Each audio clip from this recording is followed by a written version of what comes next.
Ap vakar, vecais. Nav vairs ilgi jāgaida, līdz aiz loga iestāsties tumsa, tāpēc, kamēr istabas krēslā vēl kaut ko var saskatīt, tev, vecais, ātri jāatrod, kur ir gulta un jāapguļas tajā, jo tūlīt es tev pastāstīšu pasaku. Reiz dzīvoja kāds vientuļš vīrs, meža vidū, kur tālu apkārtnē nedzīvo it neviens, kurš varētu atnākt pie vīra paciemoties un parunāties.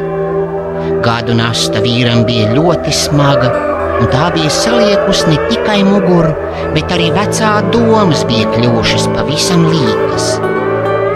Kādu laiku atpakaļ viss ritēja kā parasti.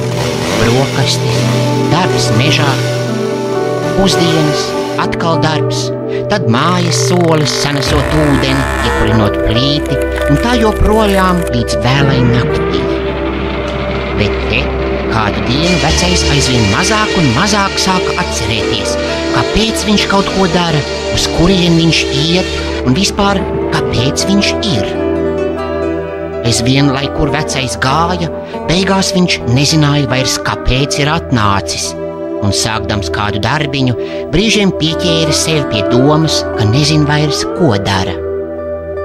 Brīžiem šie atmiņas zudumi vecajam turpinājās vairākas dienas pēc kārtas. Un te ienāca kāds vakars, kad vecais vīrs nezināja vairs nekā. Viņš bija aizmirsis savu vārdu. Viņš vairs nezināja, cik gadu desmitu ir palicis aiz muguras.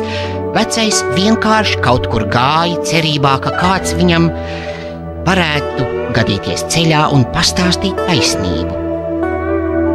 Tā gājis vairākas dienas un naktis, bet varbūt arī ilgāk, kas to lai zina, vecais apstājās pie kāda vientuļa koka, kura galā sēdēja stārķis.